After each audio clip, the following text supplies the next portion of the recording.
নমস্কাৰ চেনেলটোলৈ স্বাগতম জনাইছো সো আজি ম্যাথছ পেডাগজিৰ কিছুমান কোৱেশ্চন আনসাৰ আলোচনা কৰিম তো ভিডিঅ'টো সম্পূৰ্ণ চাব আৰু ভাল লাগিলে লাইক কমেন্ট আৰু শেয়াৰ কৰি দিব লগতে চেনেলটো সাবস্ক্ৰাইব কৰি দিব গণিত বিষয়ক উপস্থাপনৰ ক্ষেত্ৰত পুৰণি কালত মানৱ জাতিয়ে কি ব্যৱহাৰ কৰে কণ্ঠ আৰু শৰীৰ পিএলএম সাধাৰণতে কোন শিক্ষাৰ্থীৰ কাৰণে ব্যৱহাৰ কৰা হয় কমকে বুজি পোৱা শিক্ষাৰ্থীক শিকোৱাৰ বাবে ব্যৱহাৰ কৰা হয় সিএআই বোৰ কি সিএআই বোৰ হল সহশিক্ষণ সামগ্ৰী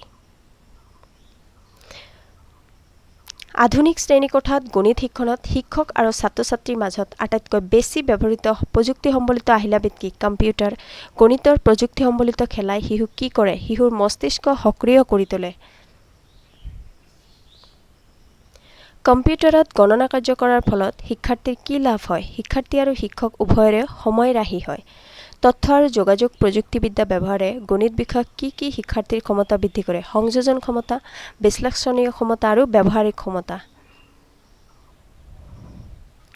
তথ্য আৰু যোগাযোগ প্ৰযুক্তিবিদ্যা ব্যৱহাৰে গণিত বিষয়ৰ মূল্যায়ন ক্ষেত্ৰত কেনেদৰে সহায় কৰে আহিলা নিৰ্বাচনত সহায় কৰে উপযুক্ত প্ৰশ্ন কাকত প্ৰস্তুতকৰণত সহায় কৰে অগ্ৰগতিৰ তত্ত্ব সংৰক্ষণত সহায় কৰে গণিত শিক্ষণত ব্যৱহৃত এলচিডিৰ দ্বাৰা শিক্ষাৰ্থীক কেনেদৰে সহায় কৰিব পাৰি এলচিডিৰ দ্বাৰা বেছি সংখ্যক শিক্ষাৰ্থীক একেলগে বহুতো বিষয়বস্তুৰ জ্ঞান দিব